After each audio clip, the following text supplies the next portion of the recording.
What would you do if the world saw your success, but not your skin? She was a black CEO, a woman who built an empire with silence sharper than words. But on Flight 917 to Geneva, silence met its test. First-class seat, pre-booked gourmet meal, and yet, when the tray arrived, it wasn't the lobster bisque or steak she'd ordered, just a cold sandwich and a plastic cup of water. The cabin smiled politely. The world kept turning, but something inside her didn't. In that moment, she faced a choice to swallow the insult or to serve the truth. Would you have spoken up? Would you have risked everything, reputation, calm, control, to expose what everyone pretends not to see? This isn't just a story about a meal denied. It's about dignity served. It's about a woman who turned humiliation into history and forced an entire system to look in the mirror. If you've ever been underestimated, if you've ever smiled through disrespect just to keep the peace, then this story will find you. Because what she did after landing didn't just change a flight, it changed the skies. So, buckle up. You're about to hear what really happened on Stratus Air 917 and why the world still remembers Seat 1A. If you believe stories can change the way we see each other, don't forget to like, share, and subscribe. Your support keeps these voices flying. The glass door of Gate C11 shimmered under the soft morning light of JFK International Airport. Naomi Reed adjusted the cuff of her navy suit, a subtle silver bracelet glinting beneath her sleeve. She wasn't the kind of woman who drew attention, at least. Not until she spoke. Then people noticed.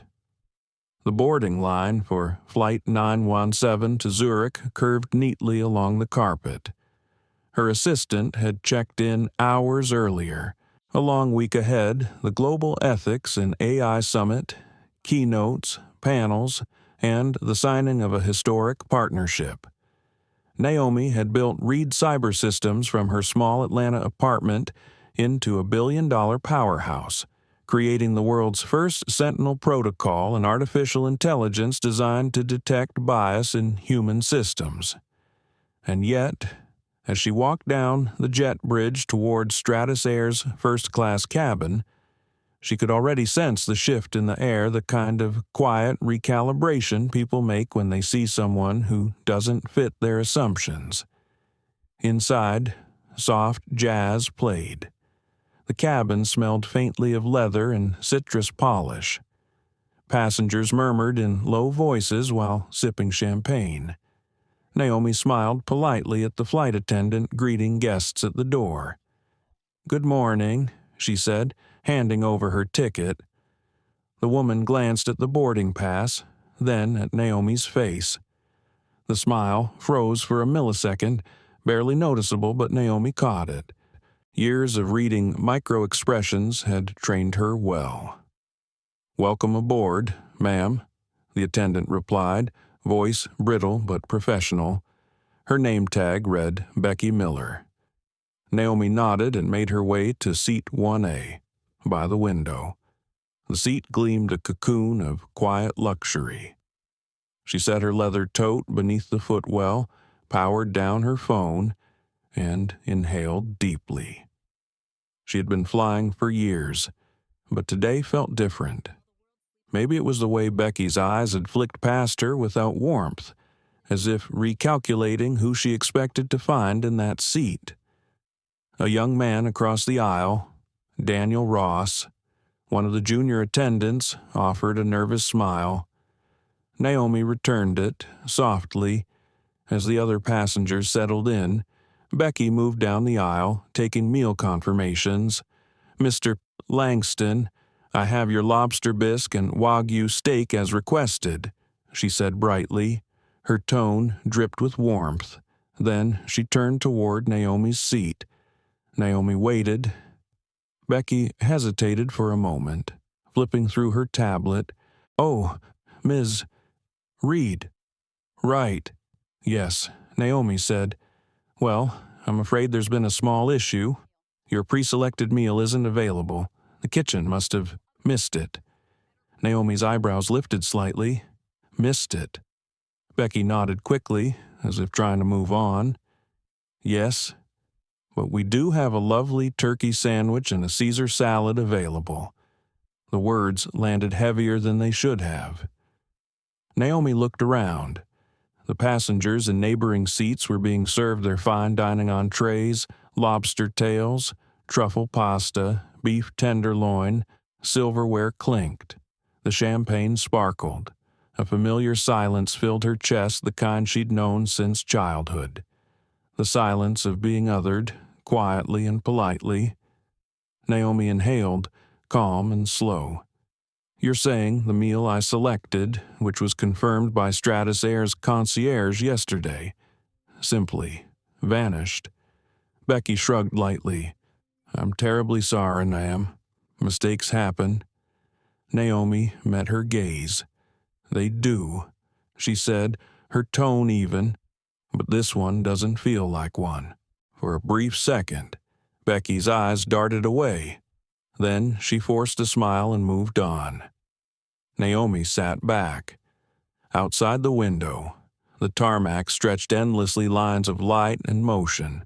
Her reflection stared back, poised, collected, untouchable. She thought about her mother's words when she first earned her pilot's license at 21. You can't control how high people fly, baby, but you can make sure they never clip your wings. The engines hummed as the plane began to taxi. Naomi closed her eyes, steadying her breath. The seatbelt light blinked on. Becky's voice floated through the intercom, cheerful and routine. But Naomi's mind was anything but routine. She had dealt with this before in boardrooms, in investor meetings, even at university. Always subtle, always wrapped in politeness. The doubt in people's eyes, the quiet surprise when she introduced herself as the CEO. She didn't raise her voice. She never did. Instead, she opened her smartwatch, flicked to a hidden icon, a small silver sentinel emblem glowing faintly.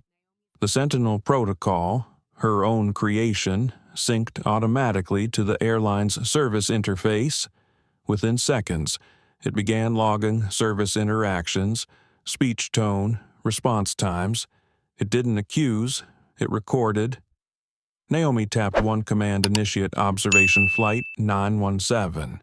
Somewhere across the ocean, in a minimalist glass office in Manhattan. Her executive assistant, Amira Grant, received a silent notification.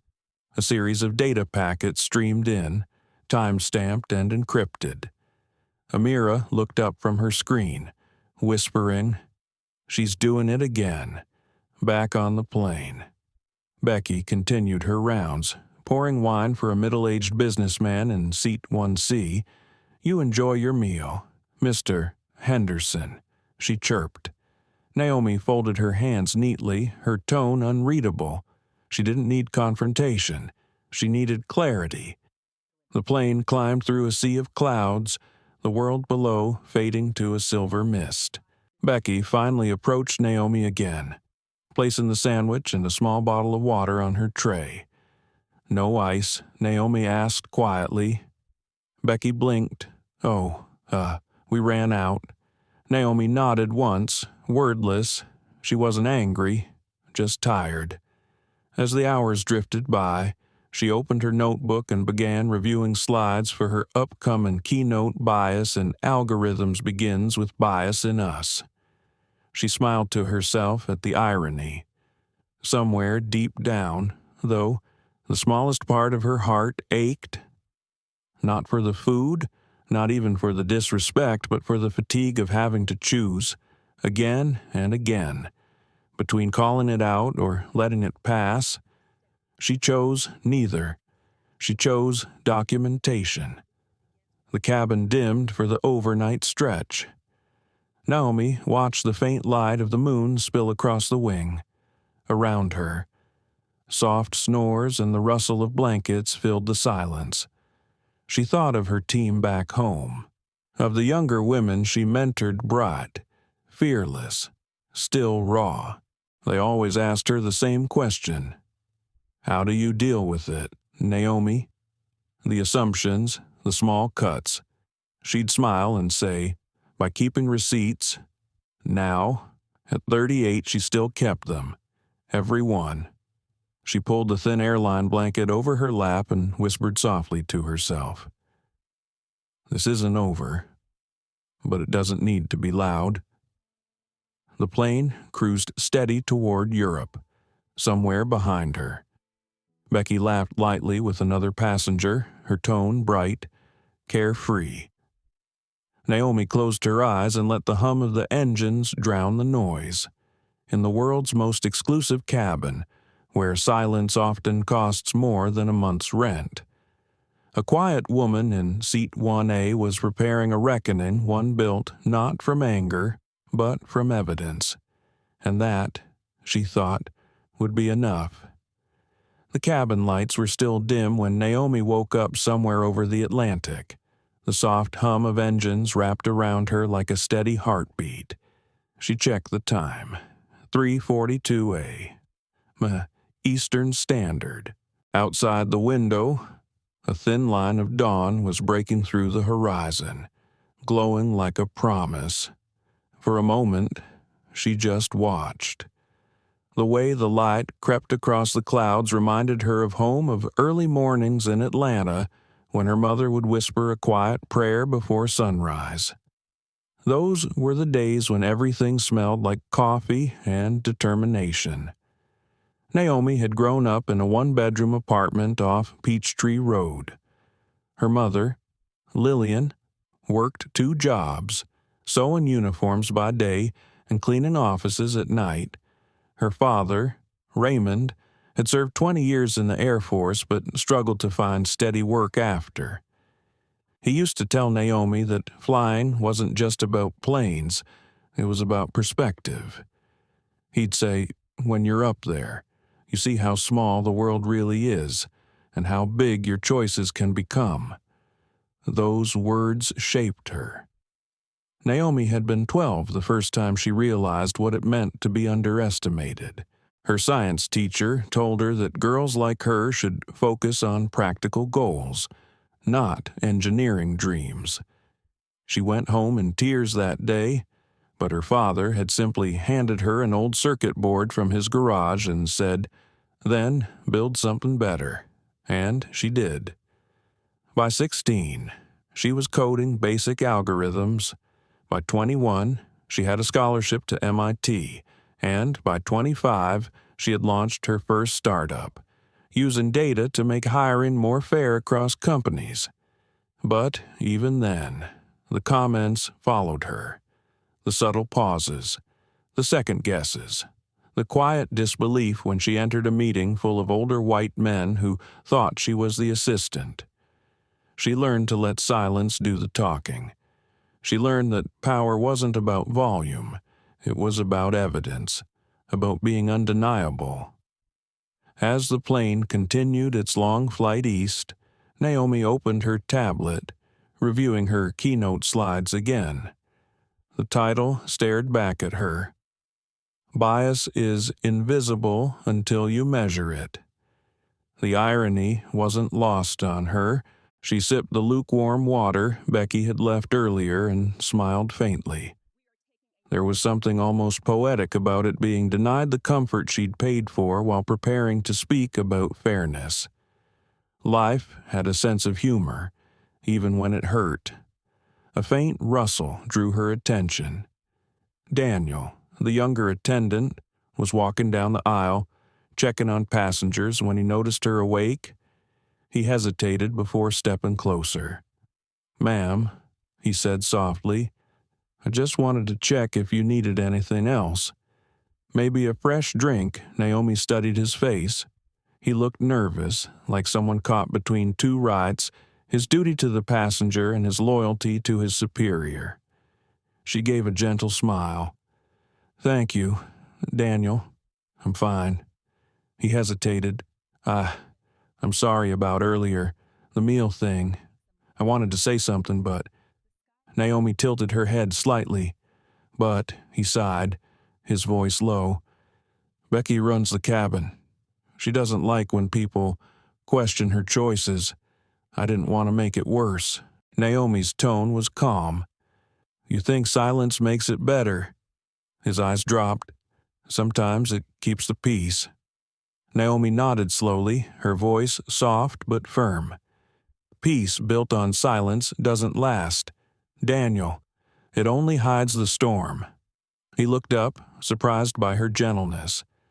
For a moment, there was a quiet understanding between them, one born from the weight of systems bigger than both of them. Try to rest, she said kindly. Tomorrow will be a long day. Daniel nodded, then disappeared back down the aisle.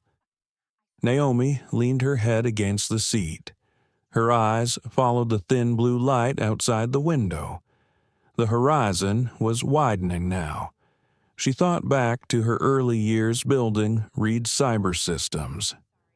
She had started the company with 2 laptops, a used coffee table, and a second-hand couch in a tiny Atlanta apartment. Back then, no investor believed a young black woman could lead a tech revolution. One man even told her, "You'd make a great spokesperson, but we need someone more technical to run it." She remembered the sting in her chest, the way her hand shook when she left his office. And then she remembered what she did next. She went home, opened her laptop, and wrote code until sunrise. By the end of that year, her prototype had outperformed every bias detection software on the market. She called it Sentinel because, as she said, someone needs to be watching the watchers. And the world finally started to watch her. Her company grew fast. Within 5 years, major corporations used her systems to monitor hiring fairness, pay equity, even courtroom sentencing data. She'd built her own sky from scratch and invited others to fly with her. But no matter how high she climbed, there were moments like this one. Moments that reminded her that even when you own the plane, someone might still treat you like you don't belong on it. Naomi closed the tablet and whispered to herself, "Still, I'll keep flying." She reached into her bag, pulling out a small sachet of mint tea. It was the kind her mother used to pack when she traveled. She waved at Daniel quietly as he passed again. "Could you bring me a cup of hot water?" she asked. He nodded quickly, almost grateful for the task. When he returned, she placed the tea bag in the steaming cup and let the scent rise. The smell of mint and memory filled the air. For the next few minutes, Naomi watched the steam curl upward like smoke signals from another life. In the quiet of the cabin, with everyone asleep and the sky turning soft pink, she allowed herself to feel the weight of it all. The exhaustion, the endless need to prove, the quiet ache of always being measured against the wrong scale. And yet, beneath it all, there was peace, because she knew who she was. The seatbelt light flickered as turbulence rolled across the cabin. Becky's voice came over the intercom, smooth and cheerful. "Ladies and gentlemen, we'll be experiencing some light bumps. Please remain seated." Naomi fastened her belt, steady and calm. She had weathered far worse storms. In her mind, she began to outline what would come next. The data from the Sentinel protocol would already be compiling back in New York. Amira would cross-match it with historical service logs from Stratus Air. Patterns would emerge. Numbers never lied. Naomi's thoughts slowed. Her breathing matched the rhythm of the engines. She whispered quietly, almost a prayer, "Let the truth speak for itself." By the time the sun rose fully, the sky was streaked in gold, the cabin filled with light, passengers stirred awake, stretching, ordering coffee. Becky returned, cheerful once again, asking Naomi if she'd like breakfast. Naomi smiled politely. "Whatever's available." Becky blinked, unsure if it was sarcasm or grace. "Of course, ma'am." Naomi returned to her notebook, writing a single line at the top of the page, "When the system doesn't see you. Build one that does." Her pen paused. The engines roared. The future, she knew, was waiting somewhere beyond the clouds, patient, but inevitable. The hum of the engines grew softer as the flight steadied over the mid-Atlantic. The cabin lights glowed a pale amber, the kind of light that made everyone look gentler, more human. Breakfast service had begun. The scent of buttered croissants and brewed coffee filled the air. Naomi Reed looked out the window.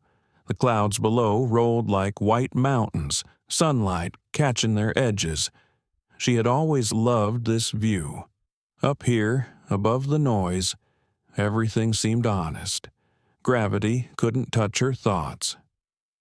Becky Miller moved briskly down the aisle with her tray.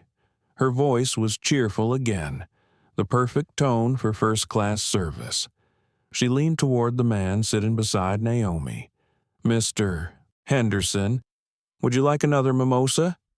The man smiled. "Of course, and maybe some fruit, too." Becky laughed softly.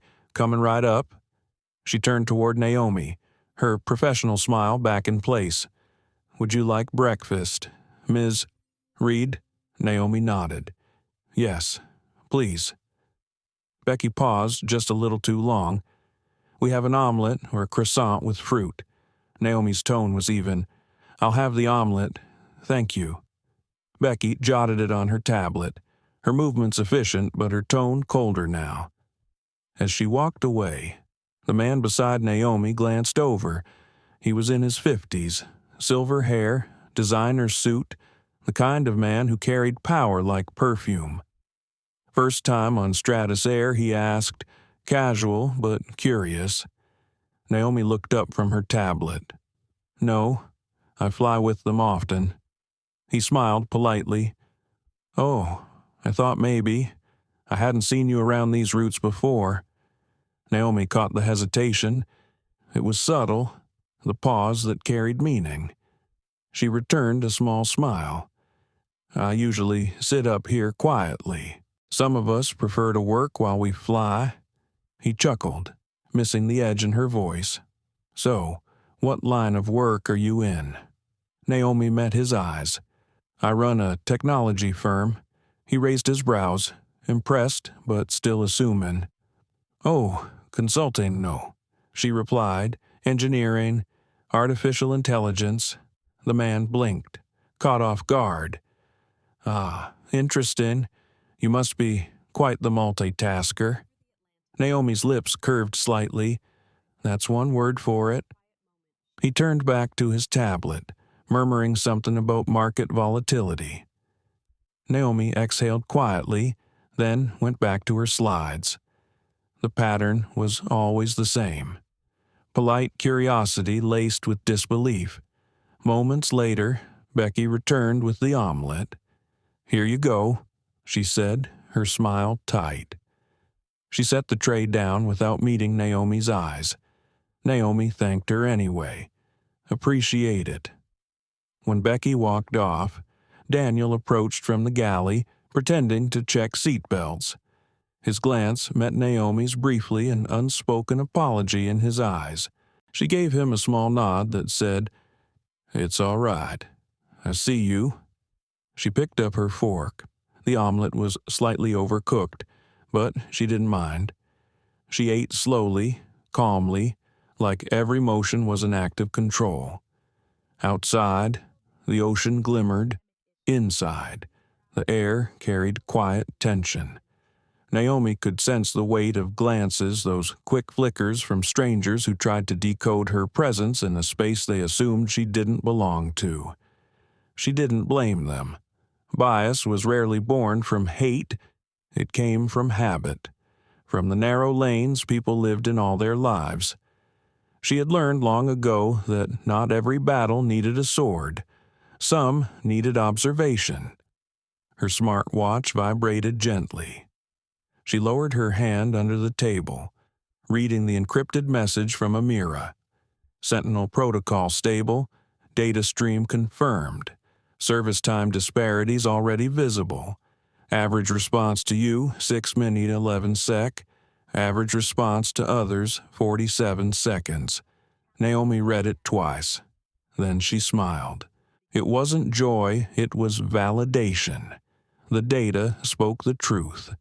She typed a brief reply, continue observation, no confrontation, full report after landing.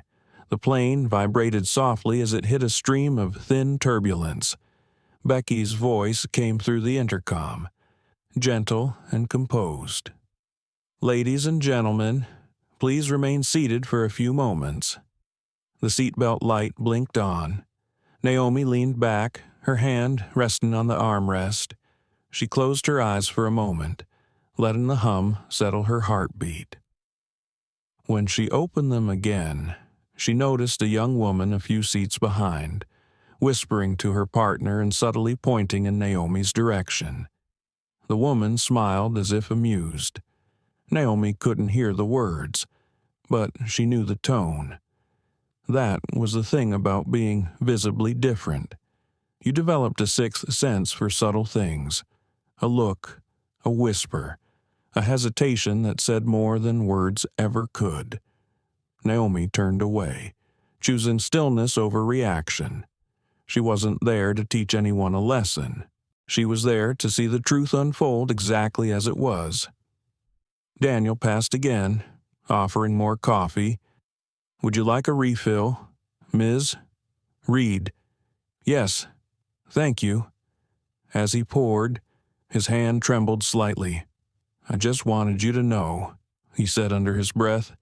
I've seen how you've been treated. It's not right. Naomi spoke softly, her voice calm but firm.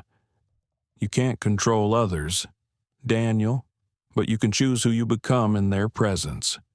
He nodded, understanding more than she said. Becky called from the galley, sharp and commanding. Daniel, I need you in the back. He flinched slightly. Coming. Naomi gave him a quiet smile before he left. For a few moments, she sat in the fading hum of conversation. She noticed how Becky's friendliness blossomed for others but wilted when facing her. How people's manners could shift with the color of skin, even wrapped in the luxury of first class. It was all so familiar and still so tiring. She finished her coffee and began jotting notes on her tablet. But these weren't for her keynote. They were for herself. A quiet reflection. A record of what she'd seen, what she'd felt.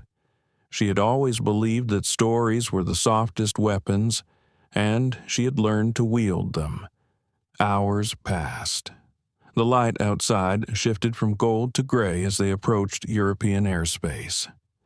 Becky returned once more for final service, her smile now mechanically perfect. Will you be needing anything else before landing? Ms. Reed. Naomi met her eyes, steady and polite. No, thank you. You've done enough. Becky blinked, unsure if it was praise or reproach. Naomi's tone was gentle, almost warm, but her gaze held quiet steel. Safe flight to you, Becky. Becky hesitated before walking away. The rhythm of her heels against the floor sounded louder than before. Naomi looked outside again. The ocean was gone now, replaced by green patches of Europe below. She could already picture Zurich, the crisp air, the quiet efficiency, the world waiting for her next move, but something in her chest felt heavier. She didn't feel angry, just deeply tired of the pattern, of knowing that even at the top, she still had to prove she belonged there. Her thoughts drifted to her team, to the young engineers who saw her as proof that they could dream bigger. She owed them strength, not bitterness. she whispered quietly. "This will be for all of us." The seatbelt light blinked again. The captain's voice came through. "Ladies and gentlemen, we've begun our descent into Zurich. Please ensure your seats are upright and tray tables are stowed." Naomi closed her notebook, straightened her seat, and placed the empty cup on the tray. She looked calm, serene, even but inside. The Sentinel protocol had already painted a picture of everything that had happened in the last 8 hours. Every delay, every omission, every difference, and soon the truth would land with her. The descent toward Zurich began with a soft tremor through the cabin. The engines hummed lower, a deep vibration that made coffee cups rattle on the trays.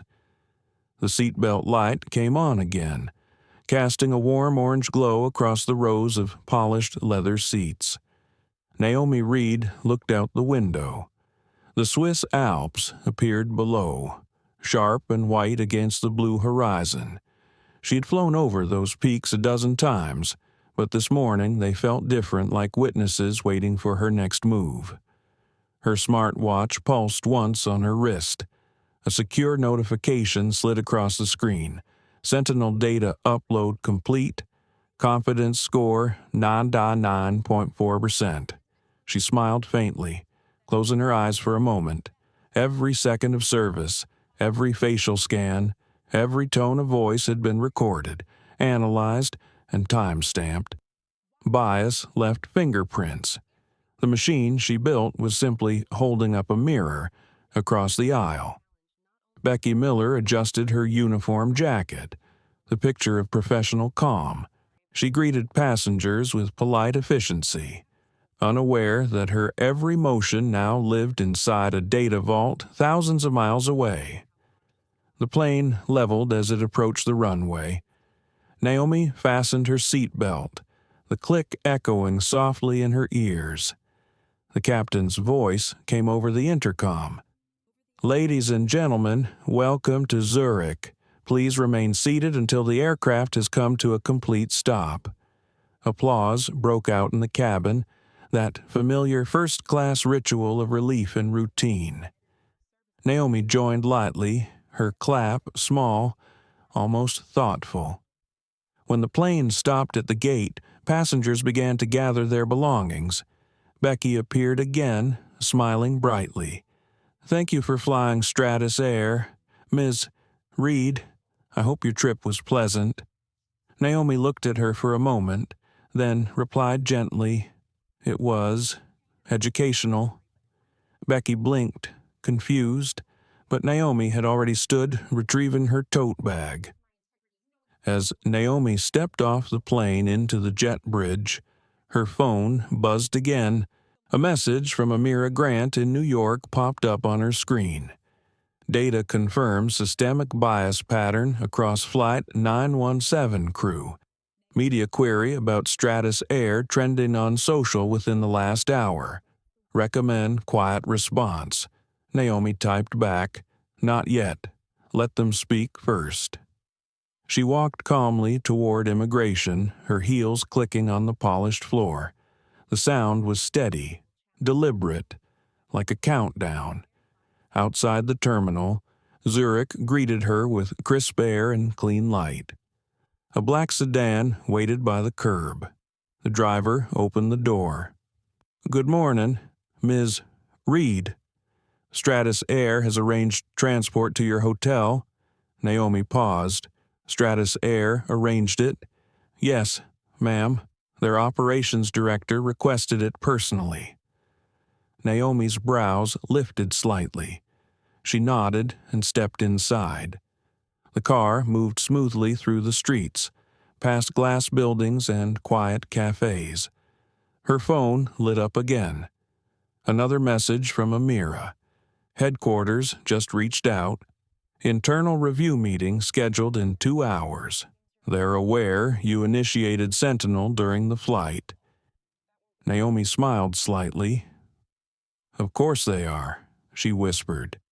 She scrolled through the early reports on her device. The data visualization was beautiful in its precision.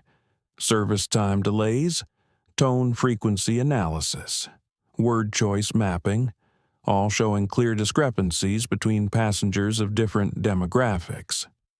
It wasn't anger that filled her, it was clarity. By the time she arrived at the hotel, a team from Stratus Air's executive office was already waiting in the lobby. 3 people in dark suits, nervous smiles plastered on their faces. The one in front introduced himself. "Ms. Reed, I'm Oliver Beck, head of customer relations. Mr. Lang, our CEO, requests a brief meeting if you're available." Naomi checked her watch. 10 minutes. He hesitated. Of course, they escorted her to a private conference room on the 12th floor. Inside, a panoramic window looked out over the city. The CEO of Stratus Air, David Lang, stood waiting near the table. His tie loosened slightly, expression serious. "Ms. Reed," he said, extending his hand. "Thank you for meeting with us on such short notice." Naomi shook his hand. "I assume this is about Flight 917. He exhaled. "Yes, we've received reports from our service analytics system. It seems something unusual happened." Naomi sat down, folding her hands neatly. Unusual would be one word for it. Lang leaned forward. "Our internal systems flagged anomalies in service pattern data. And then we learned that Sentinel Protocol was active on the flight. I believe that's your company's system." "It is," Naomi replied. Her tone was calm but unyielding. "You gave us integration clearance 6 months ago. It was designed to detect unconscious bias during in-flight service." Lang nodded, guilt flickering across his face. "And it did. Yes," Naomi said softly. "It did exactly what it was meant to do."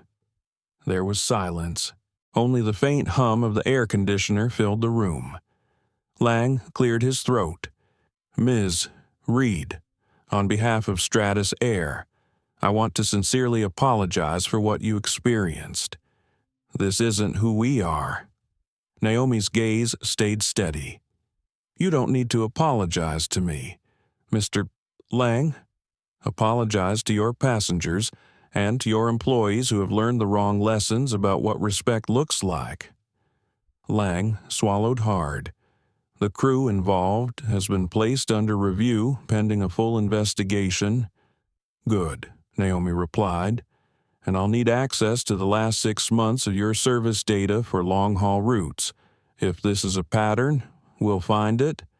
Oliver shifted uncomfortably beside the window. "That's a lot of data, Ms. Reed." Naomi smiled lightly. "So is the damage done by ignoring it." Lang nodded slowly. "You'll have everything you need." For a moment, the room was quiet again. Naomi's calm had weight to it, the kind that made people sit straighter without realizing why. Lang finally spoke. "I heard the phrase, 'fired the entire flight crew,' circulating online. I want to clarify none of that came from us." Naomi raised a brow. "It didn't come from me either. People assume power means revenge. They're wrong." Lang looked relieved but still uneasy. "What would you like us to do?" "Miss Reed." She looked out the window, the sunlight glinting off the rooftops below. "You're going to do more than issue an apology. You're going to change your system. I'll design a new program for you, an AI-driven training platform called the Respect Initiative. It will teach your crews to recognize bias in real time." Lang blinked. "You'd work with us after this." Naomi turned back to him. "I don't cancel people. I rebuild them. That's the only way systems truly change." Lang nodded slowly, humbled. As the meeting ended, Naomi stood, shaking hands again with quiet composure. "Send my team the access keys by noon. We'll begin the audit immediately." When she stepped out of the room, Amira was already waiting near the elevators, phone in hand. "You handled it," Amira said. Naomi smiled. "I didn't have to handle it. The truth handled itself." They rode the elevator down together. Amira glanced sideways. "You know, social media is already exploding. People are calling you the woman who fired an airline with data." Naomi laughed softly. "They can call it whatever they want. I'm just tired of seeing people treated like background noise." The doors opened to the lobby. Cameras flashed from a distance. Someone whispered her name. She ignored them, walking calmly toward the waiting car. As the driver opened the door, she paused, taking one last look at the clear Zurich sky. It was strange, she thought, how sometimes power didn't roar. It whispered. It simply said, "Enough." And in that whisper, entire systems began to shake. The rain began not long after the meeting. Soft, thin drops brushed against the hotel windows like whispers. Naomi Reed stood by the glass, her reflection merging with the gray skyline of Zurich. The city looked calm, unbothered, unaware of the storm her name had already started to stir online. Her phone buzzed on the table. She didn't move to answer. For a moment, she just watched the rain fall. It reminded her of the nights in Atlanta when she was a child, listening to the rain hit the tin roof of their small apartment. Her mother used to say rain meant cleansing, not sadness. Maybe this was one of those days. Amira entered quietly, a tablet in her hand. "The press is everywhere," she said softly. "They've picked up the story. Hashtags, videos, everything. They're calling it Flight 917 Gate of Truth." Naomi smiled faintly. People love drama more than justice. Amira nodded. "Yes, but this time justice is trending." Naomi turned from the window. "How's the crew? They're being held for internal interviews. Becky's suspended. Daniel, too, but only for observation." Naomi thought about Daniel's eyes during the flight, nervous, kind, and heavy with unspoken guilt. "He didn't deserve suspension," she said. Amira sighed. Sometimes systems punish silence the same way they punish noise. Naomi's voice lowered, and both deserve reflection. She reached for the teacup on the table, the same mint blend she always carried. "Book a quiet space this evening, somewhere neutral. I want to meet the crew." Amira looked surprised. "You want to meet them in person?" Naomi nodded slowly. "I don't believe in judging people from reports. I want to see their eyes when they talk about what happened." By late afternoon, Stratus Air arranged a private lounge at their Zurich operations center. Naomi arrived first, dressed simply in a gray sweater and black slacks. No cameras, no executives, just a woman seeking truth, face to face. Becky Miller walked in, shoulders stiff, uniform pressed, but her eyes rimmed with exhaustion. Daniel followed a few steps behind, holding his cap nervously. Naomi looked up. "Thank you for coming." Becky's tone was guarded. "We didn't really have a choice." Naomi smiled gently. "There's always a choice. Sitting here proves it." The room was quiet except for the sound of the rain outside. Naomi gestured to the chairs. "Please, sit." They did. Daniel's hands trembled slightly as he placed his cap on the table. Becky crossed her arms, defensive. Naomi spoke softly. "I know what happened on that flight. I know what the data says, but I want to hear it from you." Becky swallowed. "I made a mistake. I misread the catering manifest." Naomi's eyes didn't leave her. "That's the surface. What about beneath it?" Becky blinked, unsure. "I don't understand." Naomi leaned forward, her tone still gentle. "Be honest. Becky, when you saw me in seat 1A, what was the first thing you thought?" Becky hesitated. I thought you looked out of place." Daniel looked down at his hands. Becky continued quickly, as if the words burned. "I've been flying this route for 7 years. I've never seen someone like you in that seat. I didn't mean to treat you differently. It just happened." Naomi nodded slowly. "That's what bias looks like. Becky, it hides behind routine.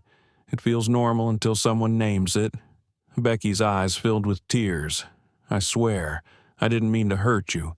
"I know," Naomi said. "That's why it's so dangerous. Harm without intent still hurts." Daniel finally spoke. "I should have said something. I saw it. I knew it was wrong." Naomi looked at him kindly. "And why didn't you?" His voice cracked. "Because she's my supervisor. I didn't want to lose my job. I've got a daughter in school. I thought staying quiet was the safest thing." Naomi nodded again. "You were protecting what you love, but silence also protects what's broken." Daniel's eyes lowered. "I know. I've been thinking about it ever since we landed." Becky wiped her face with a tissue, her voice trembling. "Everyone online says I'm a racist. I'm not. I treat people equally. I didn't even realize what I was doing." Naomi's tone softened further. "Becky, being called racist isn't what matters here. Understanding why your behavior felt that way, that's where change begins." For a moment, no one spoke. The rain outside grew heavier, the rhythm echoing through the glass. Naomi stood, walking to the window. "Do you know what's interesting?" she asked. "When I built Sentinel, people said I was being dramatic.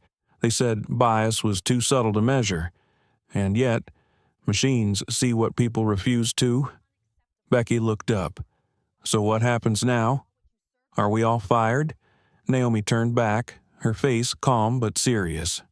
"No, firing people doesn't fix systems. It just hides the evidence." Daniel looked confused. "Then what will you do?"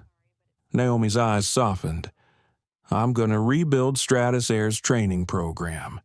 And you're both going to help me." Becky froze. "Help you?" "Yes," Naomi said. "You'll join the Respect Initiative. You'll tell your story. You'll teach others what bias looks like when it feels invisible, and you'll learn how to see it before it happens again." Daniel's eyes widened. "You trust us to do that?" Naomi smiled. "I trust growth more than guilt," Becky whispered. "Why?" After everything, Naomi's voice lowered. "Because someone once looked at me the same way you looked at me on that plane. And someone else gave me a chance to prove them wrong. I'm simply passing that chance forward." The words hung in the air like something sacred. Becky covered her mouth, tears falling quietly now. Daniel nodded slowly, his shoulders relaxing for the first time all day. Naomi stepped closer, her tone softer. "We all carry our storms. Becky, the difference is what we do when they finally rain." Becky whispered, "Thank you." Naomi smiled faintly. "Don't thank me.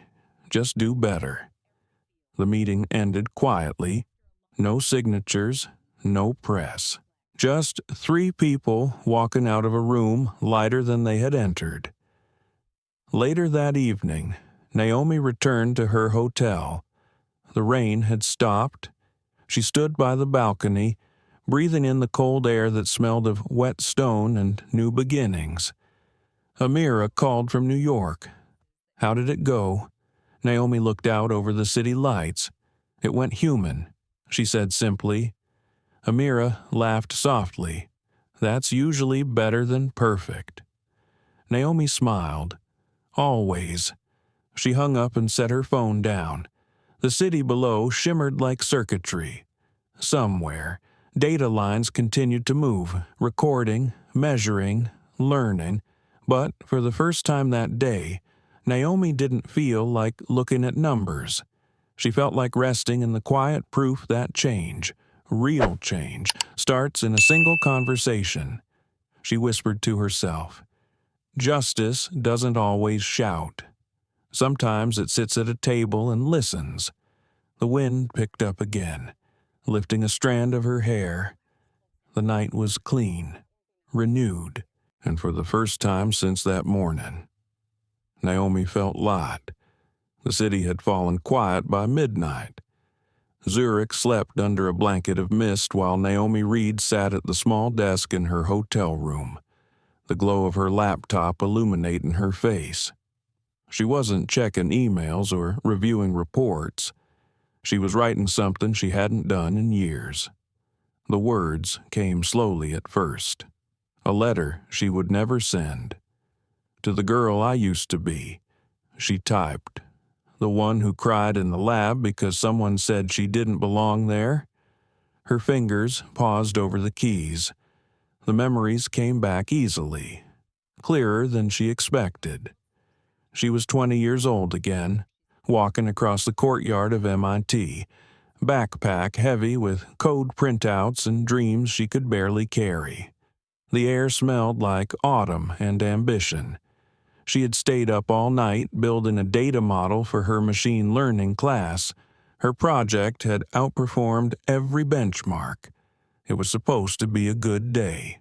But when she turned in her work, Professor Haldren barely looked up from his papers. "Naomi," he said, "this is impressive. Did someone help you with it?" She frowned. "No, sir. I wrote it myself." He smiled, but not kindly. "It's just very advanced. I'm sure you understand my surprise." She knew what he meant. He didn't say the words, but she heard them anyway. "Too advanced for you."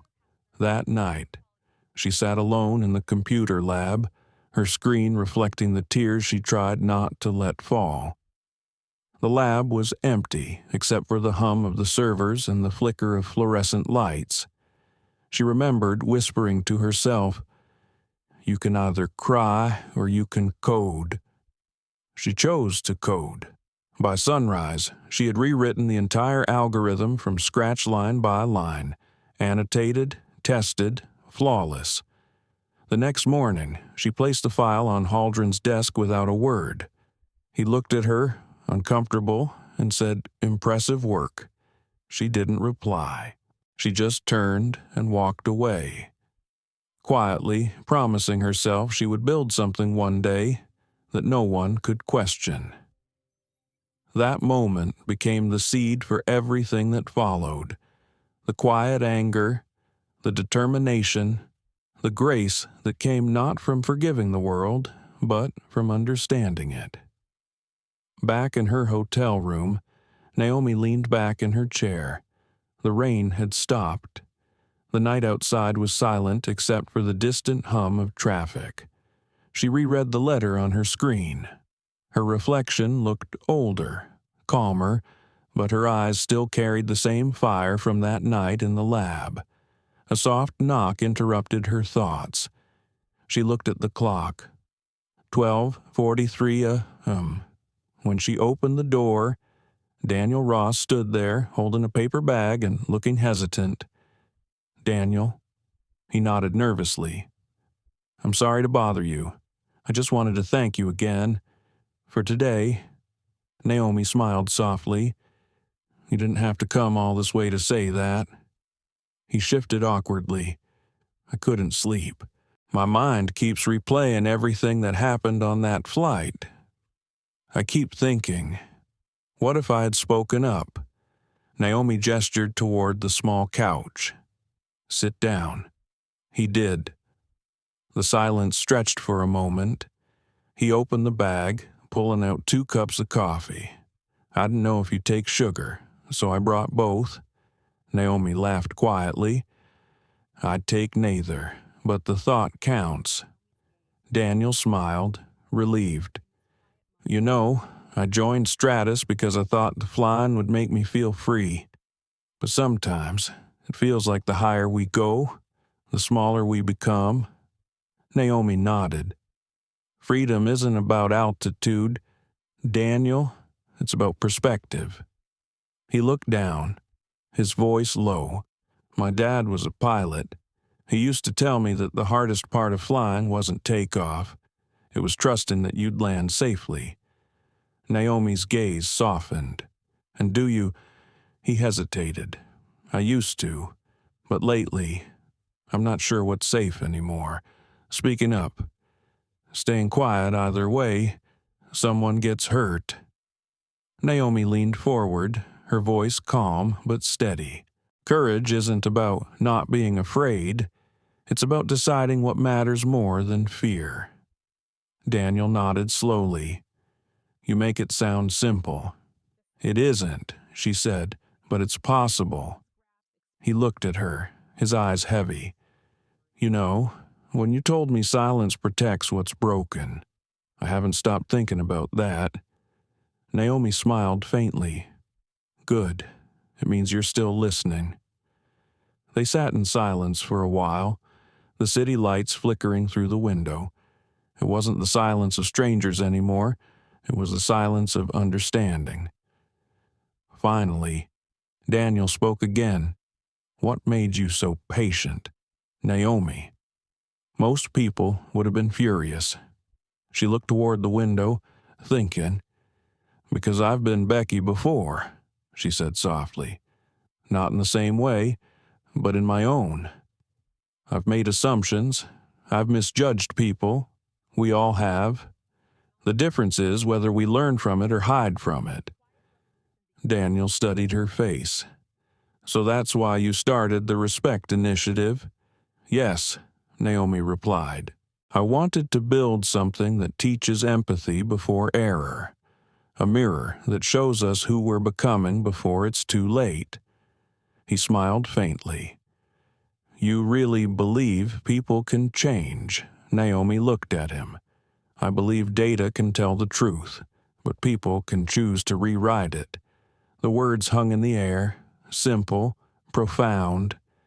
Daniel stood, smoothing his jacket. "Thank you, Naomi, for the coffee, for the lesson, for everything." Naomi rose as well. "You'll do fine. Daniel, just remember integrity doesn't need an audience." He nodded and left quietly. Naomi returned to her desk. The letter was still open. She read the last line again, "To the girl I used to be." She added one more sentence. "You made it, and you made something better." Then she hit save and closed the laptop. She walked to the window and looked out at Zurich. The mist had cleared, revealing the outline of the mountains in the distance. The world felt wide again. Naomi thought of all the young women she'd met at tech conferences who whispered their fears into her ear, as if confessing sins. "They don't take me seriously. They call me emotional. They think I'm lucky, not smart." She had told every one of them the same thing. "You're not lucky. You're prepared." And tonight, she realized, she was still speaking to herself, too. Her phone buzzed one last time before she went to bed. It was a message from Amira. Stratus released a statement. "Full cooperation with Reed Systems. Respect Initiative officially approved." Naomi smiled softly. She turned off the phone, drew the curtains, and whispered into the quiet room. "Good. Let's begin again." The next morning, the city would wake to headlines about reform, technology, and fairness. But for now, only one woman knew that beneath every algorithm there was a story, and that every story began the same way with someone deciding that silence was no longer enough. Morning light spilled through the glass walls of Stratus Air's Zurich headquarters. The city moved quietly below, unaware that inside the tower, the air carried tension thick enough to hold its breath. Naomi Reed stood at the far end of the conference table, tablet in hand. On the wall, behind her, the screen displayed the results of the Sentinel audit, a cascade of red, orange, and green bars representing months of service data. Every color was a story. Every line was evidence. Executives filled the room. David Lang, the CEO, sat across from her, fingers steepled under his chin. Oliver Beck, head of customer relations, flipped nervously through a folder. Naomi's tone was calm, deliberate. This isn't about one flight, it's a pattern. Flight 917 just exposed what your system has tolerated for years. She tapped the screen. The graphs shifted. 82% of premium service complaints in the past 12 months were filed by passengers of color or with non-European names. Service response times averaged 3 times slower. Tone analysis flagged significant variance in politeness markers. Lang exhaled, rubbing his temple. That's worse than we imagined. Naomi nodded. The truth usually is. She turned the tablet off, setting it gently on the table. You can't fix what you won't measure. The data tells a story your staff never dared to say aloud. Silence filled the room. Even the hum of the air conditioner seemed hesitant. Finally, Lang spoke, and your recommendation, Naomi's voice softened, but it carried authority, transparency, retraining, accountability. You'll launch the Respect Initiative across every international route. My team will supervise integration, but your leadership has to own the change. No PR stunts, real reform. Lang nodded slowly. You have my word. Good, Naomi said, because word is where culture begins. The meeting ended quietly. Executives filed out one by one, murmuring under their breath. Lang stayed behind. When the door closed, he sighed. Ms. Reed, can I ask something off the record? Naomi met his eyes. Of course. Why did you handle this privately? You could have gone to the media. This could have destroyed us. Naomi's answer came without hesitation. Because destruction doesn't teach, exposure without education is entertainment. Lang nodded slowly, humbled. You're right. I owe you more than an apology. Naomi smiled faintly. No, Mr. Lang, you owe your passengers respect. That will be apology enough. Outside, the sky was a clean blue, streaked with thin clouds. As Naomi stepped out of the building, she saw reporters waiting behind barriers. Cameras flashed. Voices called her name. Ms. Reed, did Stratus discriminate against you? Is it true you forced the CEO to suspend the crew? Are you planning legal action? Naomi paused for a moment, then walked calmly to the microphone one of the reporters held out. Her voice was even, clear. I wasn't denied a meal. I was denied respect, and that's something far too many people experience quietly every day. What happened on Flight 917 isn't about revenge. It's about recognition. We can't fix what we refuse to see. The crowd fell silent for a moment. The camera shutters clicked again. Naomi continued. I believe people can change. Stratus Air has chosen to face the truth, and I'll help them rebuild. That's how progress begins. She nodded once, thanked them, and stepped into her car. As the vehicle pulled away, Amira's voice came through the speakerphone. You just gave the quote of the year, she said. Naomi chuckled softly. Let's hope it lasts longer than a news cycle. Back at the airport, the ripple effect had already begun. Flight crews whispered about the incident in break rooms. Some defended Becky. Others criticized her. But everyone knew something fundamental had shifted. The silent culture of just go along no longer felt safe. Daniel Ross sat alone in the employee lounge, scrolling through his phone. The story was everywhere. Pictures of Naomi, the words first-class bias scandal, endless commentary. He set the phone down, head in his hands. He wasn't suspended anymore. Naomi had personally requested his reinstatement, but the guilt lingered. He kept hearing her words. Silence protects what's broken. He looked up when Becky walked in. Her uniform was gone, replaced by a simple gray sweater. She looked smaller somehow, not in stature but in presence. "Hey," she said quietly. Daniel nodded. "Hey, they offered me a spot in the new training program," she said. "The Respect Initiative." He smiled slightly. "That's good." Becky hesitated. "I don't deserve it." Daniel looked at her. "Maybe not, but you need it." She nodded, biting her lip. "Did you see Naomi on TV?" "I did." "She didn't say my name." "She doesn't need to." He replied, "She's not trying to ruin anyone. Becky, she's trying to fix something bigger than us." Becky sighed. "I thought being polite meant being fair. I guess I was wrong." Daniel leaned back. "We all were."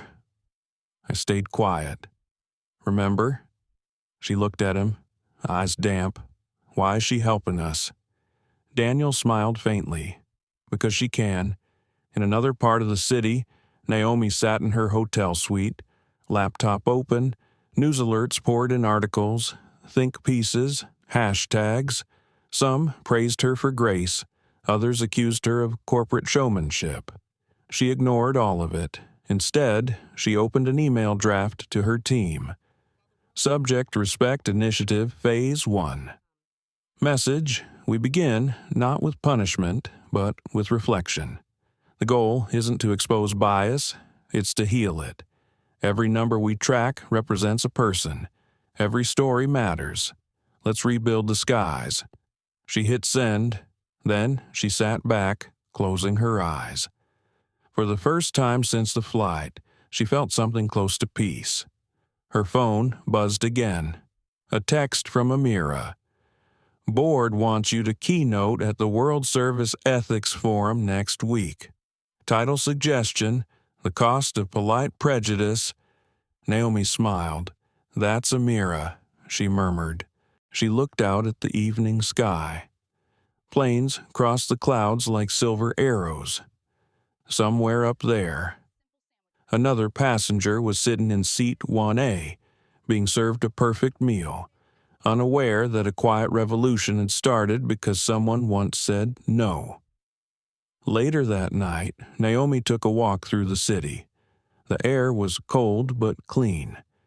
She passed a cafe where the television played the evening news.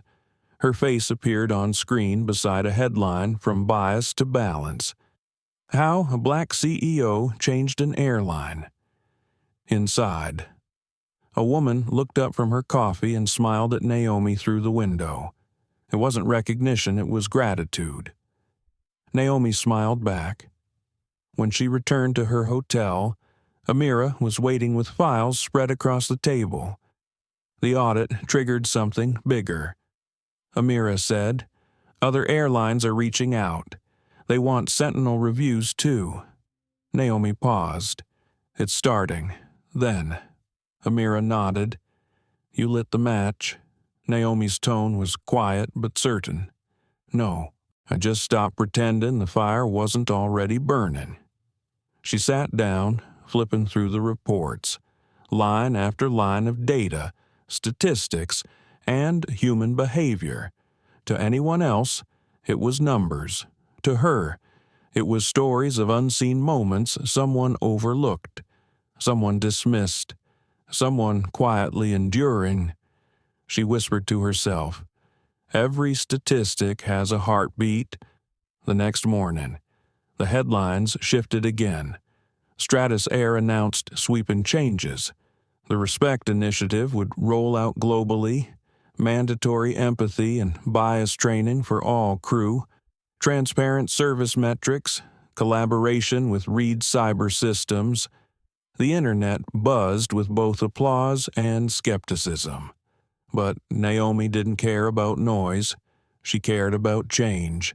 And in the quiet corners of the company, in crew lounges and training rooms, people began to talk differently, to notice, to listen.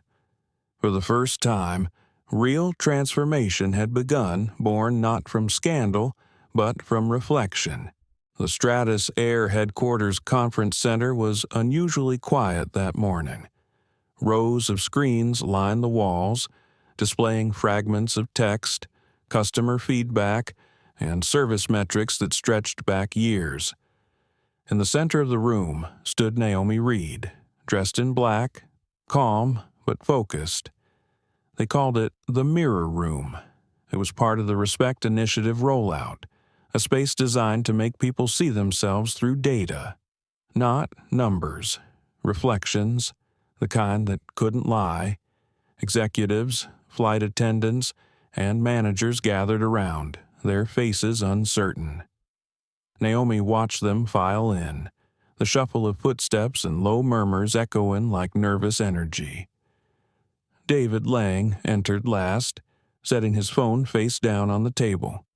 "We're ready," he said quietly. Naomi nodded. "Then let's begin." The lights dimmed.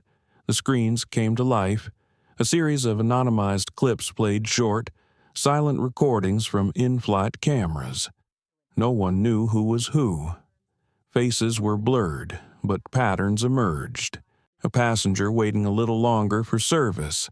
A staff member smiling warmly to one person, then avoiding another. Naomi's voice filled the room, calm but powerful. This isn't about punishment.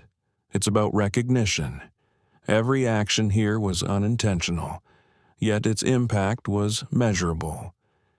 She clicked a button on her tablet. A line graph appeared, pulsing with soft light. This is what unconscious bias looks like. It doesn't shout. It whispers. It hides inside habits. A murmur moved through the room. Someone shifted uncomfortably. Another stared down at the table. Naomi continued, "The mirror room isn't here to shame anyone. It's here to help you listen. To yourselves." She turned toward the group. Bias isn't always born from hate. Most of the time, it comes from fear, from assumption, from stories we've been told so many times that we mistake them for truth. Becca Miller sat in the front row, her eyes wet. She hadn't spoken since the investigation. Daniel sat beside her, hands clasped, watching Naomi closely. Naomi walked closer to the screens. Here's what happens when awareness meets accountability. A new video played. A flight attendant paused before serving a passenger, looked unsure, then smiled and continued. The text overlay read, "Empathy detected. Delay reduced by 40%. Naomi smiled softly. "Change begins the moment we notice." David Lang stood near the back, arms folded. "Ms. Reed, do you really believe empathy can be measured?" Naomi turned to him. "Empathy can't be measured, Mr. Lang, but its absence can." The room fell silent again. She gestured toward the data charts. "This is where we begin, not with rules, but with reflection. Every flight, every service interaction will feed into the respect system. You'll get real-time feedback. The point isn't to create fear, it's to build awareness." An older flight attendant raised her hand. "What if someone doesn't want to change?" Naomi looked at her. "Then the system will show that too. But more often than not, people change when they finally see themselves clearly." She paused, then added quietly, "That's what this room is for." Later. As the session ended, Becky approached Naomi. Her eyes were swollen, but her voice was steady. "I watched myself up there. She said, "It hurt, but it helped." Naomi smiled gently. "That's the mirror's job." Becky nodded. "I thought I was good at reading people. Turns out I only read comfort. I served the ones who made me feel safe." Naomi placed a hand on her shoulder. "That's more honest than most people ever get. Now you can serve everyone." Becky's eyes glistened. "Thank you." As Becky left, Daniel lingered behind. "She'll be okay," he said quietly. Naomi looked toward the fading screens. "We all will, eventually." Outside, journalists waited again, but Naomi slipped through a side exit. She walked into the cold Zurich air, the kind that made every breath feel new. Her car was waiting, but she didn't get in right away. She stood on the sidewalk, watching people pass by the way strangers moved around one another without knowing the stories they carried. Amira called. The mirror room session was streamed internally. She said, "Thousands of views already. Comments are pouring in, some emotional, some defensive." Naomi smiled. "That means it worked." Amira hesitated. "You know, you've started something that might never stop." Naomi's tone was calm. "Good. Systems should evolve like people do." As she rode back to her hotel, Naomi opened a message from an unknown sender. It was a flight attendant from another airline. "I watched your speech. I've been through the same things. Thank you for making space for us to be seen." Naomi read the message twice, then set her phone aside.